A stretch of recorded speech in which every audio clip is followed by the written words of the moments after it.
No one.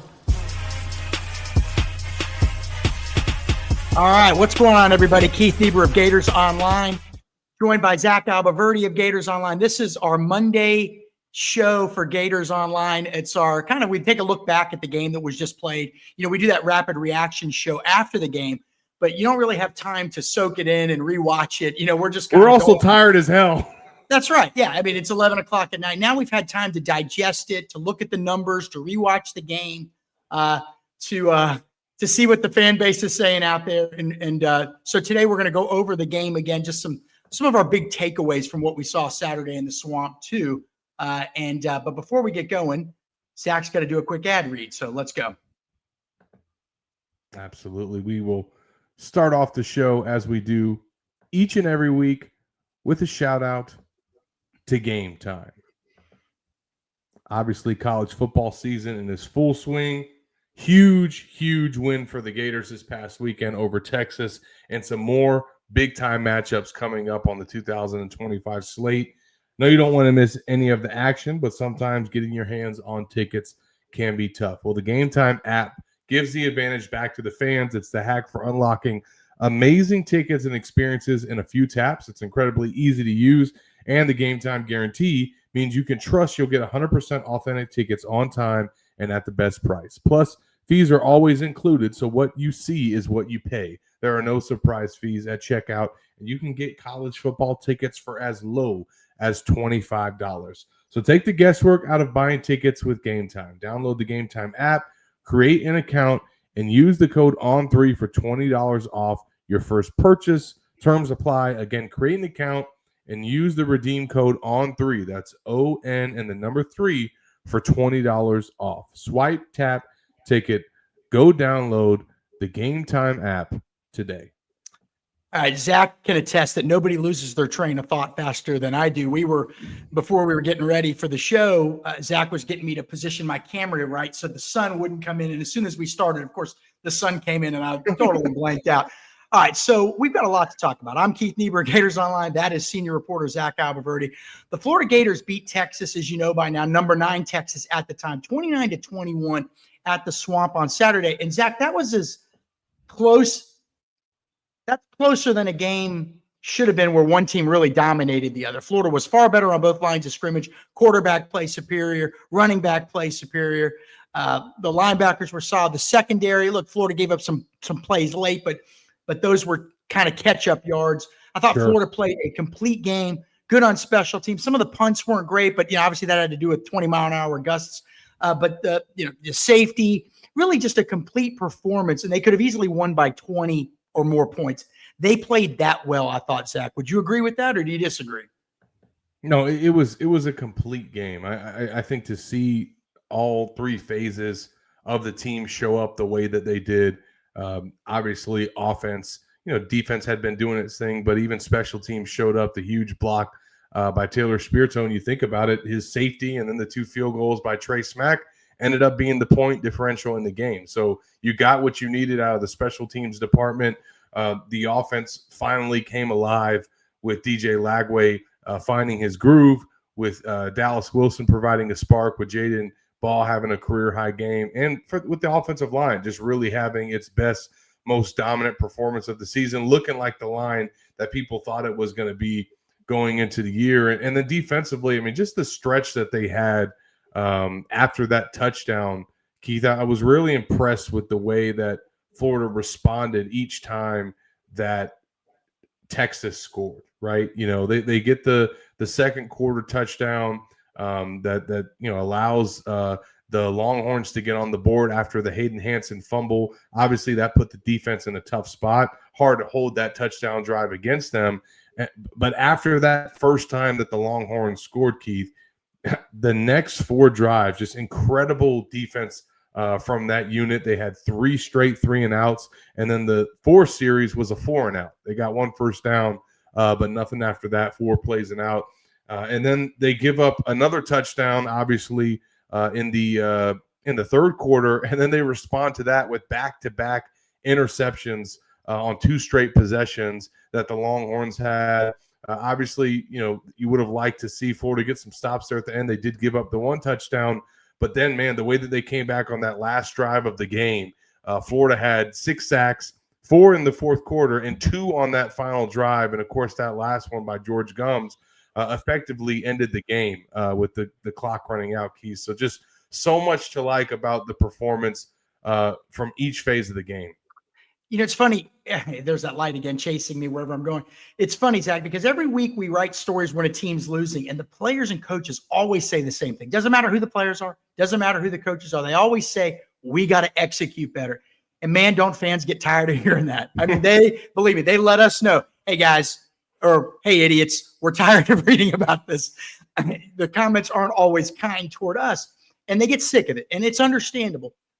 And I can let the cat out of the bag. At halftime of the game the other night, a few of us writers were talking to Shane Matthews, and the only reason I would bring this up now is because I believe he later said it on his show or maybe during the broadcast that Florida was kind of running the same plays they'd run all season. So I asked him, what was the difference? He said, he looked at me like I was an idiot, which isn't too far off. And he said, hey, they're blocking. They're executing. So sometimes, Zach, maybe that's all it is. The plays they were so effective, though. 457 yards of offense, by the way. That's 6 more than Florida had in any game this year. The previous high was against Long Island. That's how good Florida was. 457 yards, 22 first downs. So all of us are watching the game, and you're probably thinking, well, finally, they're dialing up a good game. Billy's calling a good game. According to one of the greatest quarterbacks in school history, now part of the broadcast team, they were calling the same plays. But, man, they were blocking, and they were throwing the ball where it needed to be thrown, and they were catching the ball, and they were getting yards after the catch. Almost 180 yards of the 289 receiving yards were after the catch. Sometimes that's all it is, Zach. We can overthink these things. Would you agree? Yeah, and I think obviously everybody had been waiting for that timing in the passing game that you were just talking about to show up, and it did. That was what we had heard from coming out of the bye week with Lagway, was that he had started to find his rhythm and some chemistry with his receivers. Certainly, it's crazy to think about the fact that he said after the game that he's really only been throwing the ball to Dallas Wilson for 2 weeks, at least in a practice setting. Obviously, he was out in the spring. Once he finally got back during training camp, Dallas was out. So they haven't had time to really have or create any chemistry. And in the little bit of practice that they did have, it was impressive to see what kind of connection those two could create. I thought that just across the board, Lagway seemed to have better timing with his receivers. A lot of folks have been pointing out and saying that there have been many instances where there have been guys open. And as Steve Sarkisian said this past week, that a quote that got a lot of traction, he said that Florida's been scheming people up and that they just haven't been executing and hitting those plays. A lot of that had to do with the passing game and DJ, but it wasn't all him. Some of that was on the offensive line as well. And I think certainly having a bye week to kind of work on some of their issues as a staff, be able to reevaluate what they could do better as coaches to help those guys. All of it finally came together, Keith, and that was the best game that we've ever seen from DJ Lagway at Florida. Well, listen, I think this is my 3rd year back. Covered UF years ago, covered another team, came back. You've been on the beat much longer than I have consecutively, Zach, and probably overall. But listen, I think that was the most complete game I've seen from them. I know they beat Tennessee at home a few years ago. They had the 2 wins over LSU and Ole Miss last year, but I still contend if you really go back and dissect those games, they kind of came down to some takeaways and things like that. I thought Florida was just dominant in this game. Yeah. So the score a little bit misleading. But so what we're going to do is in a little bit, we're going to grade the team. Zach's going to go over what the PFF grades are and give his thoughts on that, Pro Football Focus grades. And then we're going to do kind of what the win means. But for now, we want to go over a few more guys and some current stuff. Today, Monday, Zach, Billy Napier said, you remember DJ Lagway was injured in the first half of that game, went to the injury tent. You're thinking, oh, God, Tramel Jones is warming up on the sideline. Here we go again. DJ went back in the game, did not miss a play, ended up 21-28, 298 yards, 2 touchdowns, 1 late interception, QB rating of 180. Probably his best game, especially when you factor in who Florida was playing, a defense that was 2nd nationally in scoring, a defense that was only giving up 211 yards. I thought he was sensational, but Billy gave an update on his health today, Zach, and I'll let you. Yeah, I mean, it was certainly good to hear that he's not expected to miss any practice time this week, which I think was the biggest concern. He had what looked like a hamstring issue that occurred during the game. He came back out in the second half with a sleeve on that leg, but he was able to finish out the performance. Now, obviously, I'm sure he got some pain meds at some point to kind of power his way through that. So there was, some thought or some questions about what he would feel like on Sunday and then certainly today. But it is going to be something that they have to continue to deal with and monitor. But this is not anything new to them. To his credit, he did a really good job of dealing with that injury in the middle of the game.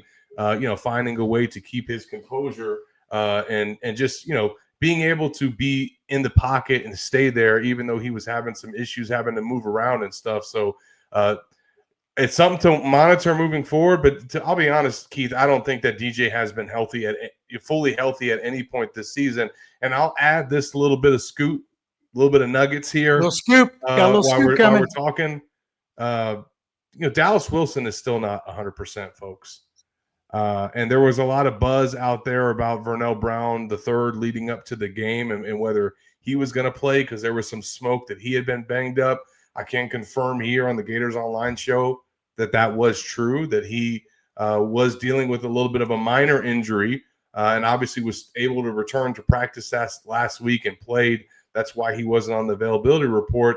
However, he still wasn't 100%. So that means that DJ, Dallas, and Vernell Brown III all had the performances that they did against Texas, not at 100%. So obviously you want to see those guys continue to get healthier, but it is impressive to think about what they did, still not at their best from a health standpoint. A few more questions for Zach, and then we'll get into grading the Gators. Zach, look, man, these two freshman receivers, Dallas Wilson, Vernell Brown, I mean, they are both doing it. It's hard to really come up with any comparison, other than Ike and Riddell back in 1994 of two true freshman receivers having this kind of impact in the same season. They're really special. Were they freshmen in 94 when they were true freshmen? That's right. Actually, I better look that up. I mean, I'm kidding. Listen, this is a good question for you, Keith. Who would you compare Dallas Wilson to as a Florida receiver among Florida receivers of the past? Okay, so I made a call today to a former Florida Gator. Actually, they called me and I asked them, and we couldn't come up with anybody because, you take the height. Okay, they've had a lot of guys 6'2", a lot or taller. Chris Collinsworth was a tall guy. They've had many of those guys, right? Tyrone Young. That's a blast from the past. But then you got to factor in the speed because Dallas is a sub-11 second 100-meter guy. So he's very fast, as you saw on some of his plays the other day. Well, then you factor in that eliminates some guys because some tall guys don't run like that. Then you throw in the third thing, Zach, which really came to light on that. Speaking of light here, I've got it all over the place. Came to light on that 55-yard touchdown reception where he shoved the DB, right? Shoved the DB to the ground and then blew through two defensive backs on the way to the end zone. And so, so he's got that power too. So you're talking about height, catch radius, speed, and power. I can't come up with anybody. Nobody really comes to mind, quite frankly. I'm sure there's somebody out there, but how many of those guys had all four of those things, right? It's a tough one, man, because Riddell Anthony had good height, good speed. He wasn't as strong as this kid. He wasn't as physical as this kid. So, I mean, I'm sure there's somebody out there that I'm missing. I need to go through the all-time list of Gator greats. Riley Cooper was big, strong, fast, and powerful, and athletic. But I mean, I don't think he's as athletic as this guy, as Dallas Wilson. So yeah. I don't know, man. Maybe hopefully some people will leave some suggestions in the comments because it is a tough call to try to figure that one out. Yeah, I'm trying to wrap my head around it right now. I mean, I think there's not many receivers that compare to Vernell Brown III either. Yeah. But Florida has had guys with a skill set like Vernell. I don't know, Keith. I'm like running through my head. I mean, I guess, I think of like a Lewis Murphy or a Jabbar Gaffney. Yeah. But I just don't know that either one of those guys from a physical specimen standpoint kind of measure up to what Dallas is. I mean, he's unique, man. He's there's a picture that Alex Shepard got of Dallas and Vernell Brown III lined up next to one another in the Florida-Texas game. It is an incredible shot, and you just see the two of them lined up next to each other. Like, man, first of all, that's got to be the best freshman duo in the country right now. I don't think there's anything out there that could compete with those two. And you see Vernell lined up. You know, Vernell, for a guy, that came in the spring, he's done a really good job of adding weight. He took some time to develop physically. Vernell Brown III did, but he has put on weight. I mean, he's in the 180 range at this point. You know, he's above 5'11". He's by no means a small guy, but man, when you see him next to Dallas Wilson, that guy looks like a mutant. That was how Tyler Miles described him. I mean, he looks like a created player, Keith. I went and saw both those guys play a lot in high school, and I have to say, I thought Vernell would be really good, but he's way better than I thought. I undersold Vernell. His dad is going to, I told you so. And I was wrong. I was wrong. Even though I thought he would be great, I didn't know how good he was. He's made two of the best plays in the SEC this year already, two of the most dynamic. Yeah. So Vernell Brown, man, hats off to that guy. Better than I thought he'd be. And I already thought he was going to be great. But I am not surprised at all about Dallas Wilson at all. I think I wrote it all the way through his recruitment. This guy's special. Sources told me that even last September, October, that at that point he could be starting for a top 10 type team. He was that good in high school. The will to win. That's another thing these guys have. Take a look at the best guys on this team, the Jaden Baws, the Dallas Wilsons, the Vernell Browns, the Miles Grahams. Those guys just refuse to give up on anything. Every play means something to them. You say, okay, the team's 2-3, so they're not refusing to lose. Well, that doesn't mean they're happy about it. I guarantee you those guys, and none of the guys on the team, but specifically we're just talking about them, there's just that extra fight in them that you want to see, that dog, as they say. But Dallas Wilson, not surprising at all. It's just hard to think of a comparison. He's just AJ Green, maybe a non-Gator. I mean, this guy is special. He is truly special. And it's one game in, I know. And Vernell Brown III's only played 5 games. He already has 21 catches, by the way, Zach. I think I predicted 150 catch guy for his career, and he's certainly on pace for that. They're special. They give DJ Lagway 2 outstanding targets. And look, their play is going to test the other receivers in that room. Hey, man, I ain't letting these freshmen come in and take my spot. Okay, I'm going to do something about it. The level of play in that room, the Trey Wilson, right. Aiden Mizell. Now, Mizell got the start the other day. But Sturdivant, all these guys, Tank Hawkins, TJ Abrams, this is going to raise their level of play because now they know that this is a high expectation. And these two guys are about the work. They're about the work, okay?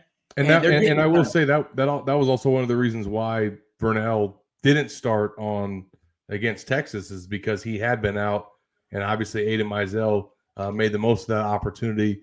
So he was back in the starting lineup. We'll see what happens moving forward, but I think it's very clear to a lot of people that Dallas Wilson and Vernell Brown need to be on the field as often as possible. You're still going to keep somewhat of a receiver rotation, but you probably need to have one of those guys on the field all the time and both of them on the field the majority of the time. Go ahead. Oh, go ahead. No, sorry about that. I was just going to go through some notes real quick here on the two of them with him. And him being Dallas Wilson. He is him. Yeah. He is him. That's right. Getting the start on Saturday, it marked just the 4th time in school history that Florida's had 2 true freshman receivers start games in the same season.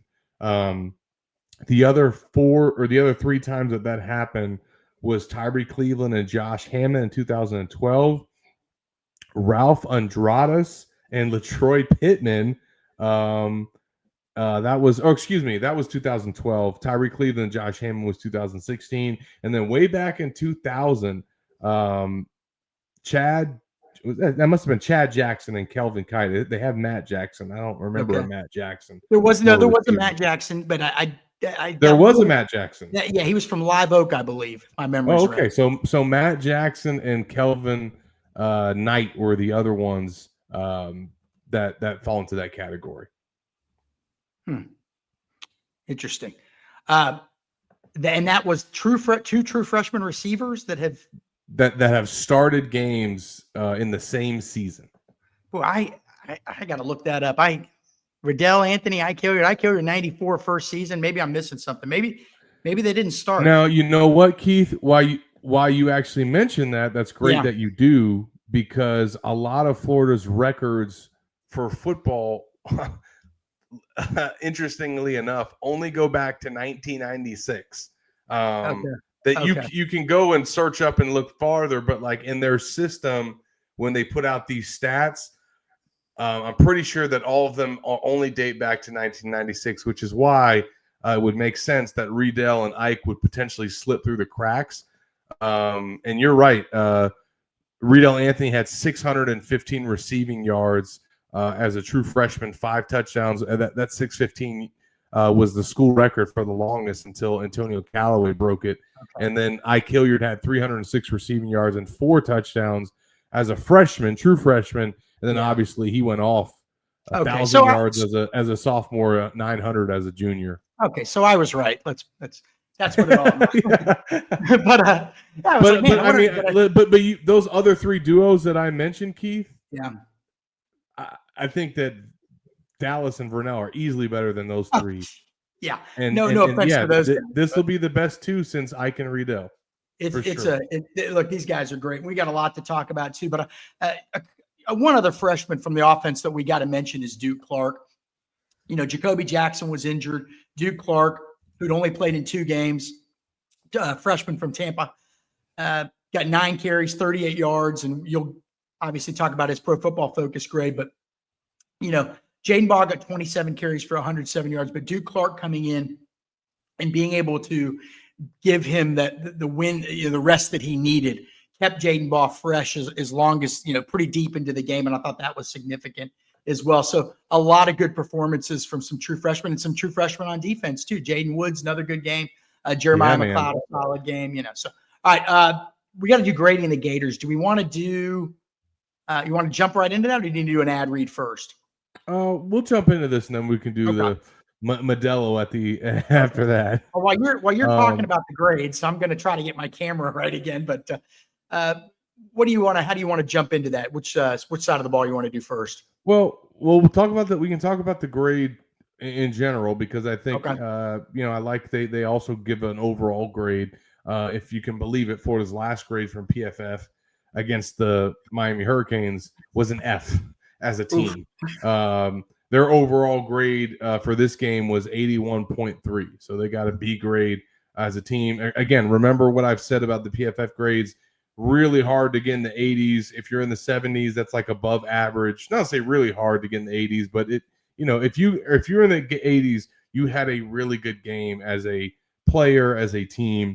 Florida graded out 78 on defense, 68 on offense, and 80 on special teams. And Florida had 2 players, one on offense, one on defense, earn PFF grades higher than 80 against the Longhorns. Can you guess who those 2 players are, Keith? One on offense. Well, I read the article, so that's not fair. But okay. I'll just say Dallas Wilson is one. All right? And who I gave a game ball to after the game, but the other one I did not, because I think I read somewhere the other day, Zach, where it was actually Kurt Warner, I think the ex-NFL quarterback, I want to say, tweeted, "It's amazing how different the game is when you watch it a second time. When you watch it live, you miss so much."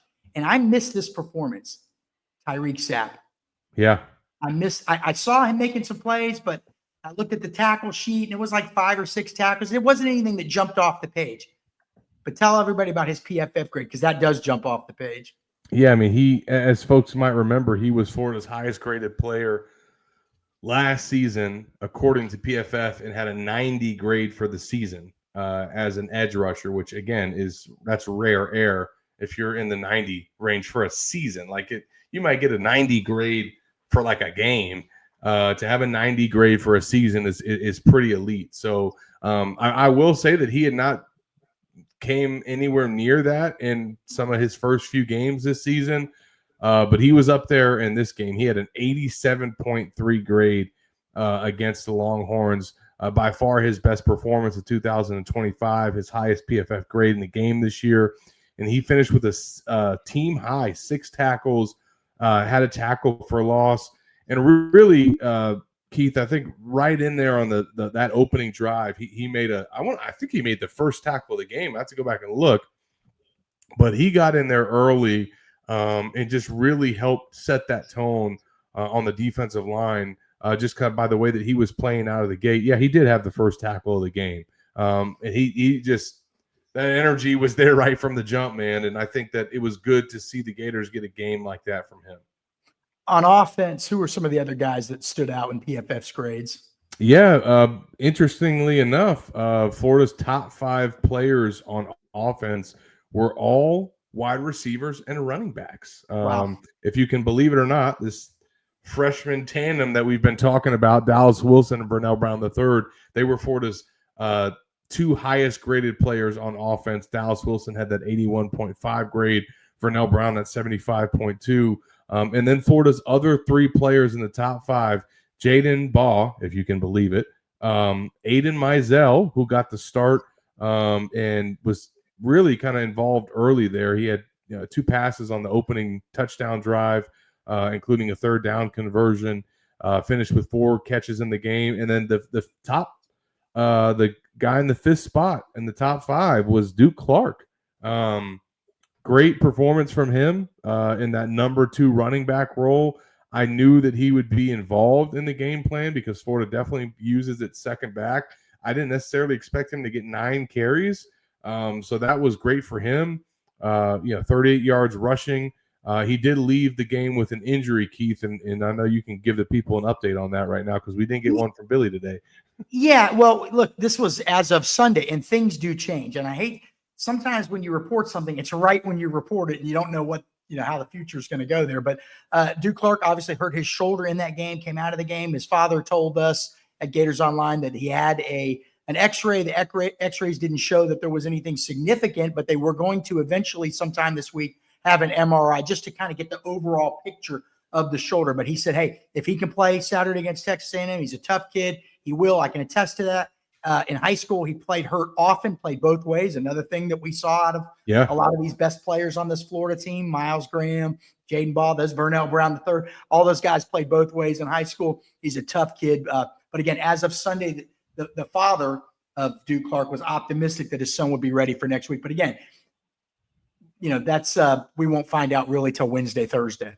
Sure. And I can add to that, his increased opportunity came with Jacoby Jackson being out. We don't know yet what his status will be for this week. Billy did say it was TBD, but I do know that his injury is not serious and something that's going to keep him out long term. So the hope is that he will return soon. And whether it's him, whether it's Duke Clark, whether it's Katie Daniels, Napier said that they're pretty confident whoever their backup is going to be will be able to kind of handle that workload and handle that role. On the defensive side of the ball, besides Tyreek Sapp, guys that I gave game balls to an hour after the game ended, Devin Moore, the cornerback, outstanding player, had that beautiful interception. He had a sack on the same series. I believe he also, I want to say, had a tackle for loss in the game. He just did a lot of things. Brian Taylor, a guy on the defensive line that came from junior college, really hasn't been able to do much. I mean, Florida's had a lot of guys on the defensive line. They needed him. They needed him badly to play the other day, and not just play and play well. And he did. He did. Yeah. He had let me look at this here. He had, I got to look at it. Where is it at? 1.5 sacks, 1.5 tackles for loss. That's pretty good performance from a guy that we haven't even really seen a lot of in the last couple and of 2 years. quarterback hurries too. Yeah. Outstanding game for him. But the PFF grades, do they tell a different story or kind of those guys? No. Keith, you were what, your eyes did not deceive you. Okay. You gave those 2 game balls to Brian Taylor and Devin Moore, and those were 2 of Florida's top 5 players on defense. So Brian Taylor actually was Florida's 2nd highest rated player on defense behind Tyreek Sapp. So shout out to Brian Taylor. Look, when you say a guy that we haven't got to see much of. Napier gave a little bit of insight on Monday as to why that has been the case. This is a guy that arrived at Florida in the 260-pound range to play edge, to play the F position. And they moved him to the defensive line. They put over 30 pounds of weight on his body and obviously had a transition period of switching positions, adjusting to a new role, adjusting to his new size and his new playing weight. So it's taken time for him to get comfortable where he's at. And certainly he's starting to look comfortable at where he's at. So that was big for Florida to have him step up with Mbachu out and some of the other injuries that they have along the defensive line. And in addition to Sapp, Brian Taylor, and Devin Moore, Florida's other top two players on the defensive side of the ball were Miles Graham and Jaden Robinson, both of whom had the same PFF grade, 75.8. So it's been important for those two guys, Keith, to be playing the way that they are at the linebacker position, because Pup Howard is not 100%, man. Like, he's been dealing with this lingering soft tissue injury. It appears that it's a hamstring issue. He missed all of training camp, missed the first game, has not really, been back to himself, and is still he did not play at all against Texas. So they are down a linebacker at that spot. And so for Jaden Robinson and Miles Graham, along with Aaron Childs, to be playing at the level that they're at is very important for them. Jaden Robinson's got to be one of the more underrated guys on the team. Nobody ever really talks about him. No, they don't. And they should. They should. Half a sack the other day. Two other guys I wanted to mention that I thought, again, I don't know what their grades are, but I saw them do some good things. Makai Burrow at the nose position, really, I thought had a strong game. And I know he had a sack. And then Sharif Denson, the nickel star guy, just this that was the sixth highest rated player and the sixth highest rated player. Little dude flying around up there. There was a play where the pocket broke, I want to say, and Arch Manning, who, by the way, runs like the wind, okay? That kid's got some wheels on him, was going to escape and get something, and Denson tracked him down. I know he had a QB pressure or two in the game. He did a lot of things. And without Aaron Gates, too, remember. That's right. That's secondary. Without Dijon Johnson, without Aaron Gates, put in a solid performance. A lot of yards given up late in the game. Again, as Texas, Texas was trying to come back, and you can't get too risky on defense because you can't give up anything over top. So you give up some plays in front of you, and that kind of ends up with some misleading statistics. But overall, I thought that the Florida played great, and every defensive play, somebody made a play. So, like, it wasn't like I don't know how to say this. Somebody stepped up almost every single down. It felt like somebody got pressure. It wasn't one guy or two guys. It was one or two different guys every play. Everybody contributed, and I think that's something they can really build on. All right, Zach, before we go into what this win means and where Florida goes from here, you want to do our final ad read? Absolutely. Let's knock that out real quick as we head over and give a shout out to Modelo. And I know Florida fans had an opportunity to enjoy a lot of Modelo's for the right reasons this past weekend. College football season and SEC play has officially kicked off. College football season is Modelo season. If you're listening to this right now, it means it's time for reward. You just wrapped up your day of work on Monday. Mondays are never fun, but you can make it a lot better and reward your full-time fandom with an ice-cold Modelo. Modelo is the official beer sponsor of the college football playoff. Gator Nation, you deserve a Modelo. I'd like to maybe get some statistics from Modelo, Zach. Do they sell more beer in Gainesville after wins, or do they sell more beer after devastating losses? I'd love to know the answer to that. There was a lot of Modelo's in the swamp on Saturday. Hey, listen.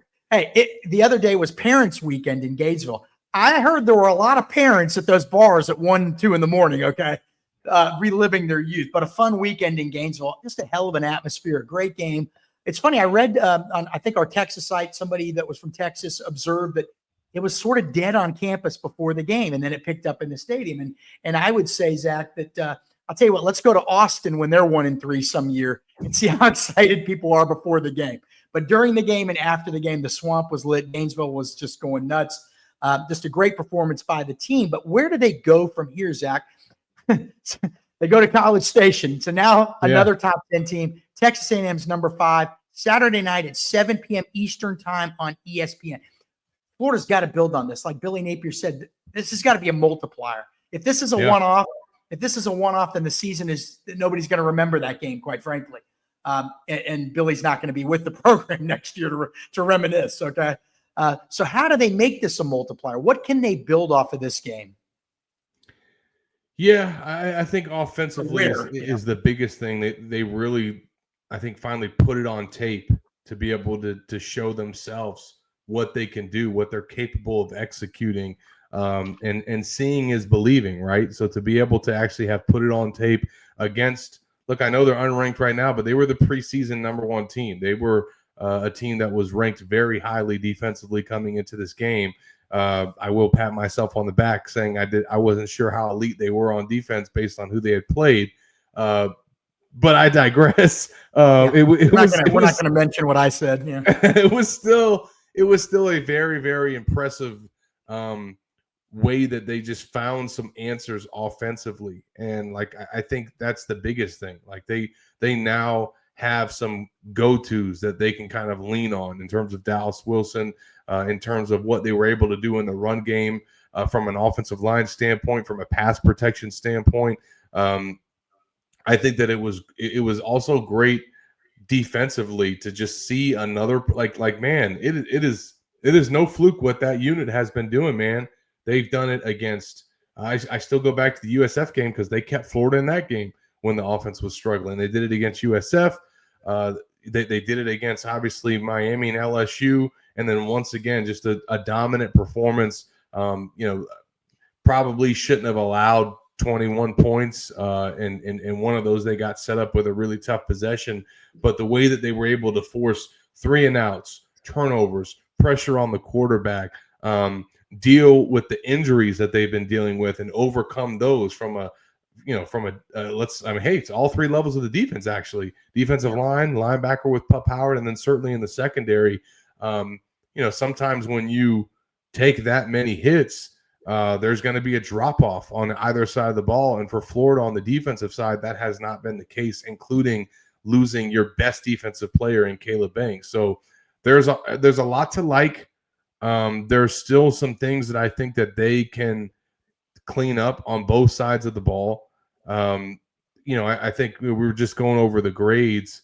It was certainly not Cormani McClain's best game.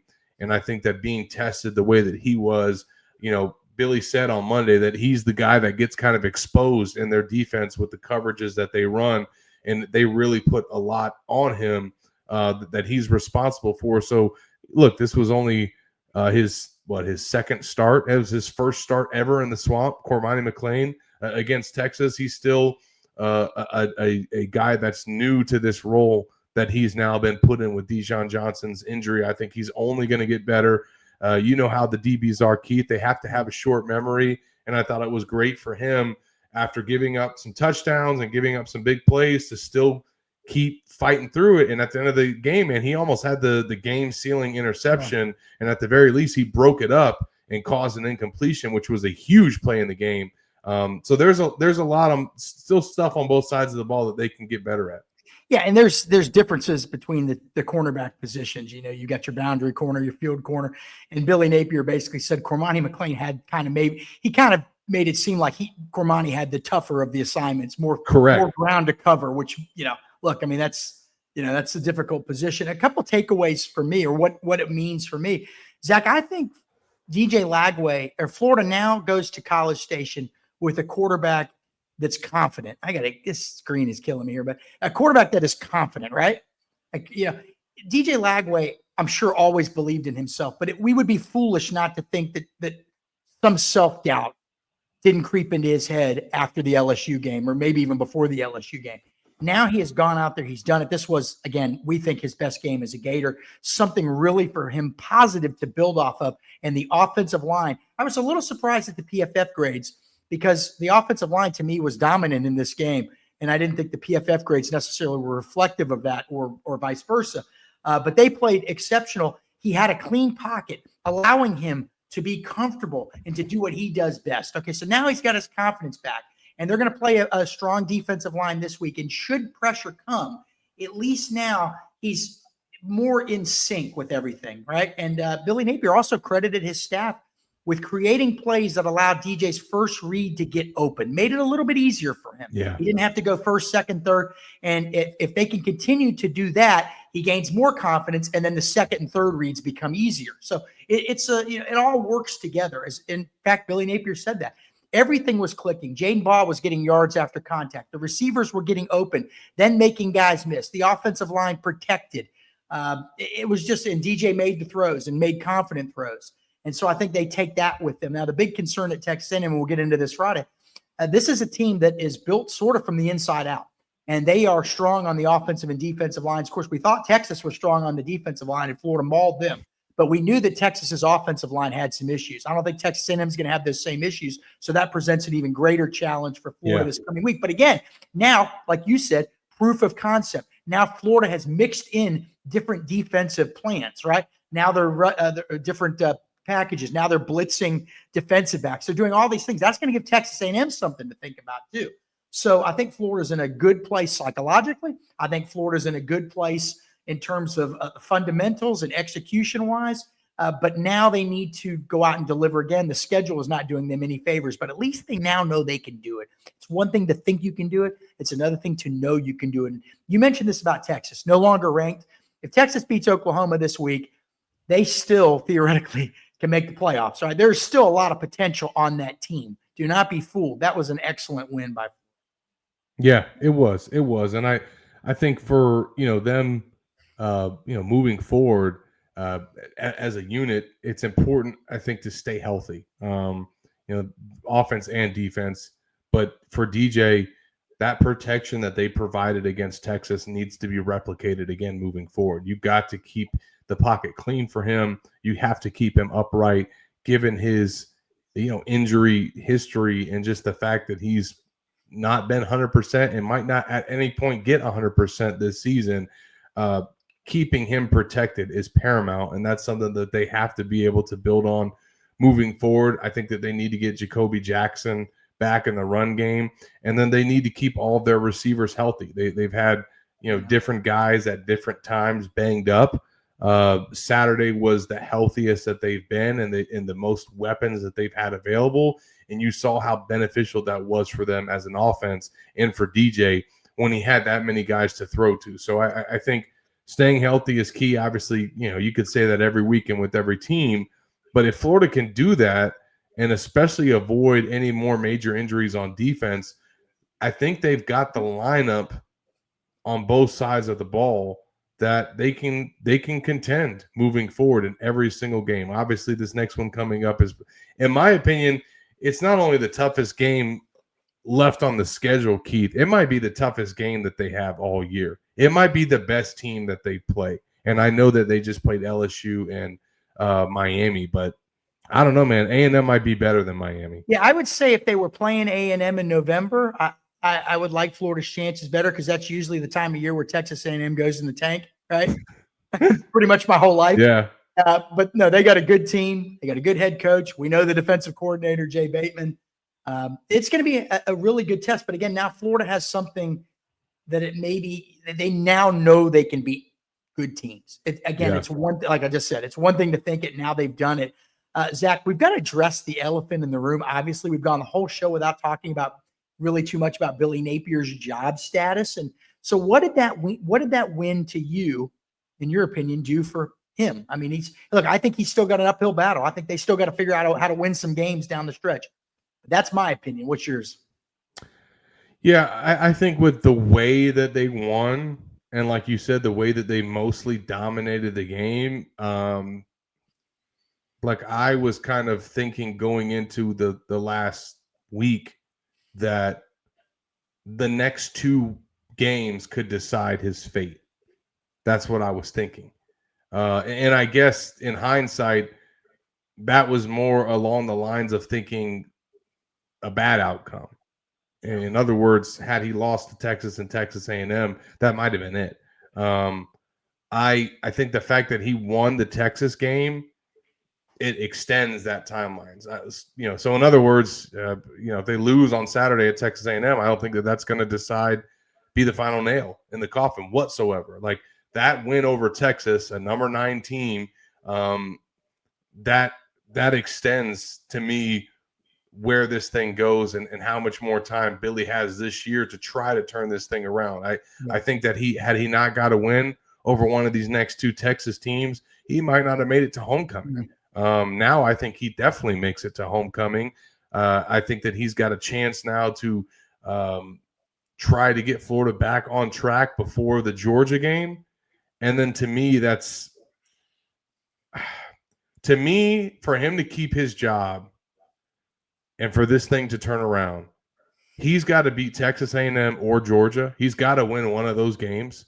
And then I think he cannot lose again in the swamp. Yeah. I think those are almost those 2 things have to happen.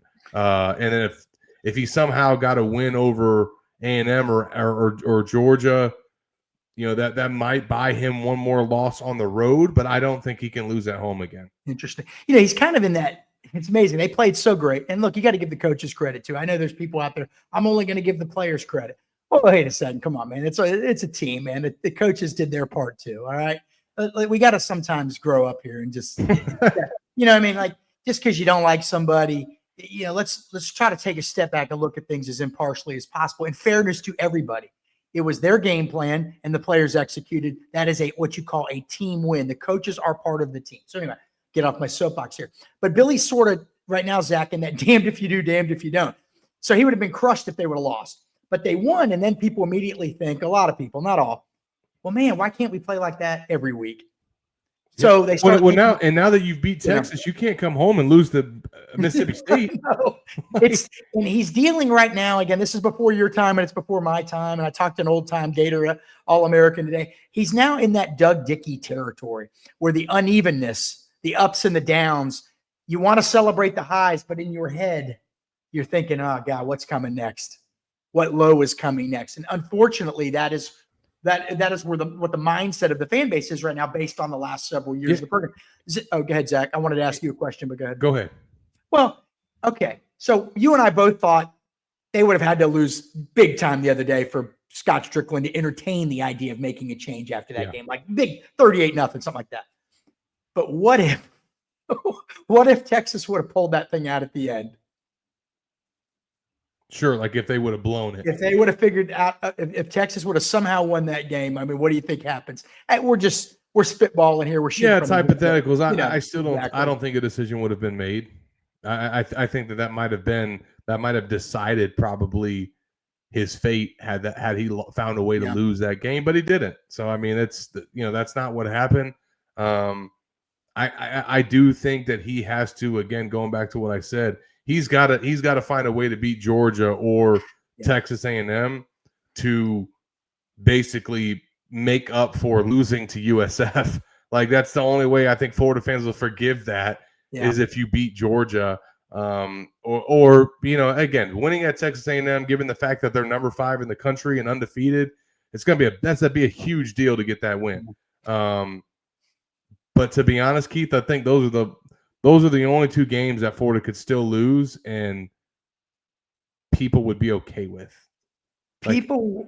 Everybody sort of expected there to be some lumps along the way. Most people. I mean, the schedule was murder, obviously. But the unforgivable sin was the USF game. That left you with 0 margin for error. And so you could then at the end of the season, you say, hey, well, 7-5 isn't so bad against this schedule. But then the counter to that is, yeah, but you lost to USF.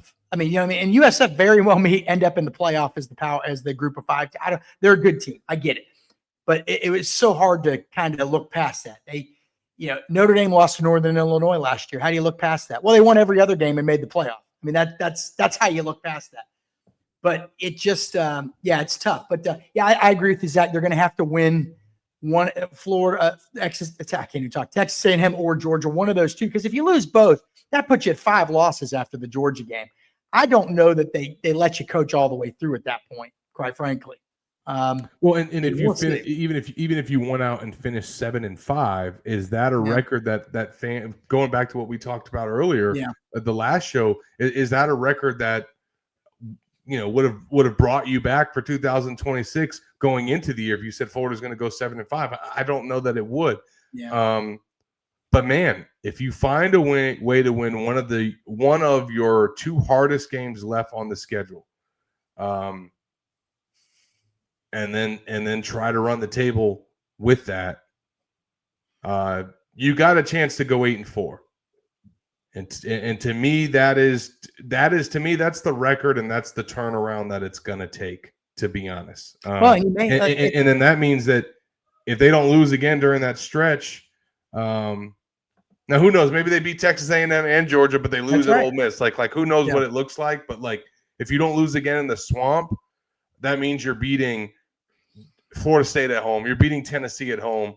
You're getting the homecoming win. Like, you have a chance to get a lot of feel-good moments to pair with another massive win over either A&M or Georgia to go with the Texas victory. But to me, it's going to take that level of a finish to forgive losing to the Bulls. Well, let's look at it this way here. We're sort of beating a dead horse a little bit here, but if Florida wins one of those two, that would be 4 losses. And then if you won out, hypothetically, if you won out from that point on, you potentially would be knocking Ole Miss out of the playoff for the second straight year. You potentially would be knocking Florida State. I know they're teetering right now, believe me.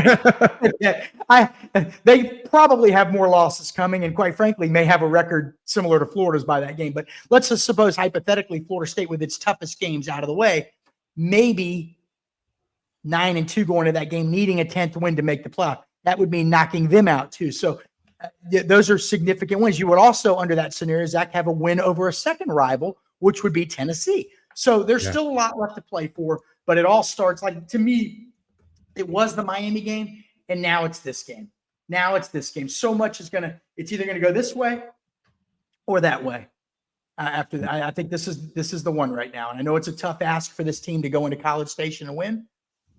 But Billy's done it before.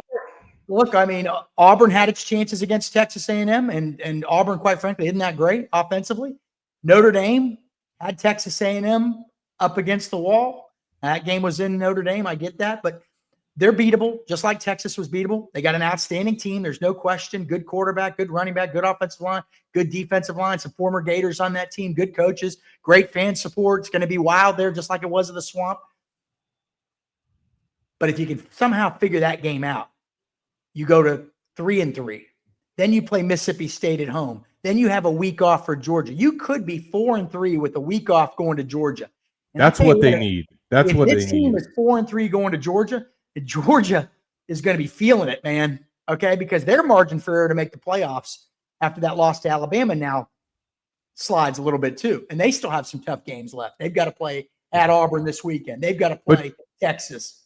But you know, to go back to the topic of this conversation, Keith, what this win means is the fact that we're even talking about this stuff. Yeah, like this was not a conversation a week ago. People weren't even entertaining the thought of Florida potentially reeling off some wins here and being able to get another marquee win after getting one. So that's what this win means. It is proof of concept, like you said, Keith. As Napier said after the game, this is the team that he thought he was going to have in 2025, and they still didn't play their best game, and they still weren't 100% healthy. So they got to stay that way. They got to avoid injuries, but they got to build on what was a huge moment for the program on Saturday. Zach, did you realize that Florida, with only one SEC loss, is still in the hunt for the SEC championship game? Billy does. Did you notice what he said today? Go ahead. What was I don't remember the exact words. I picked up on it as soon as he said it. He said something that alluded to that they were still in the hunt, basically. He got asked, for those that missed it, about Florida's success rushing the passer against Texas and what they did, what they unlocked, what answers they may have found. And in the middle of his answer, as he was trying to give somewhat of a response, Napier kind of held back and said, I don't want to get into too much details because we might play these guys again, and then winked. He's basically saying that we might play Texas again in the SEC championship. That is what he's saying. Yeah. So and that's what he's thinking right now, or at least that's what he's portraying publicly. So wouldn't that be something, Keith? Well, and I'll do you one better. I mean, we're playing the ifs and buts game, obviously, here, right? Okay. We're far down the rabbit hole at this point. These are major leaps of faith, okay? But if Florida beats A&M, then Mississippi State, then Georgia, they would be ranked. They would still be in the hunt for the SEC championship game. And I'll do you one better. They'd be in the playoff hunt, Zach. Yeah. They would absolutely 100% be in the playoff hunt. And they would feel like they could run the table the rest of the way. It's such a weird season, and we got to go in a minute here. I've kept Zach way longer than I should have, but again, this game is everything. This could go this way, or it could go this way after this game. They win this one, they could beat Georgia, and then all of a sudden you're talking about these big picture, these prizes are still within reach. But if you lose, it could go in the opposite direction too. So you're talking about a season that could really go in a number of different directions right now, Zach. I will also say to what you asked me about, like, how does this change the timeline? Remember how I said I thought it extended it past these next 2 weeks? Again, I think it's important to note, and that there's a way for them to go out there on Saturday and lose and it to look bad. But if they cannot beat the number 5 team in the country on the road on Saturday, it also means that it also yet doesn't mean that the Texas win was all for nothing and that the season is over. As much as that would be a buzzkill and that would give a kind of be a shot to their momentum and a chance to get back-to-back wins. I tell you what, I won't write them off yet if they lose to A&M. But to me, for the things that you just described, Keith, that's why it's so important to find a way to keep this thing rolling, because if you can get a road win against the number 5 team in the country after just beating Texas at home, you've completely changed the trajectory of your season. All right, you heard it here first. Florida is a playoff contender once again. And hey, look, man, stranger things have happened. But I was excited for the staff, happy for the staff, happy for the players. We know all these guys. They're working hard, man. It just hadn't worked out.